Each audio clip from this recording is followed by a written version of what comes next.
అర్థమైంది? హీరో వస్తే విలన్కి జంపు.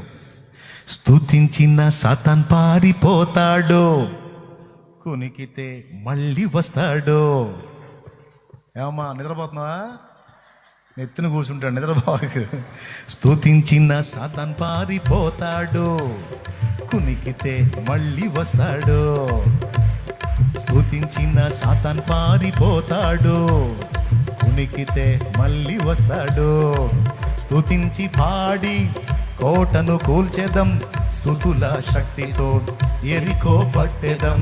స్తుతించి పాడి కోటను కూల్చెదం, స్తుతుల శక్తితో ఎరికో పట్టెదం. స్తుతించిన సాతాన్ పారిపోతాడు, కునికితే మళ్ళీ వస్తాడు. ఇప్పుడు దేవుణ్ణి స్తుతిస్తే వాడికి వచ్చిన నష్టం ఏంటి అంటే, దేవుణ్ణి ఎక్కడ స్తుతిస్తారో, ఎక్కడ మయంపరుస్తారో, ఎక్కడ స్తుతుల సింహాసనం వేస్తారో అక్కడికి దేవుడు దిగొస్తాడు, దైవాత్మ దిగొస్తాడు, దేవుని ఆత్మ ఆకర్షింపబడతాడు. అందుకే దేవునికి స్తోత్రము గానము చేయుటయే. చేయటం మంచిదంటే చేయకపోతే చెడ్డదని. అవునా? ఓ బోల్డ్ అన్ని పాటలు ఈ స్తుతి మీద. కాబట్టి యేసు రక్తము లేదా దేవుని స్తుతి వెనుకున్న రహస్యం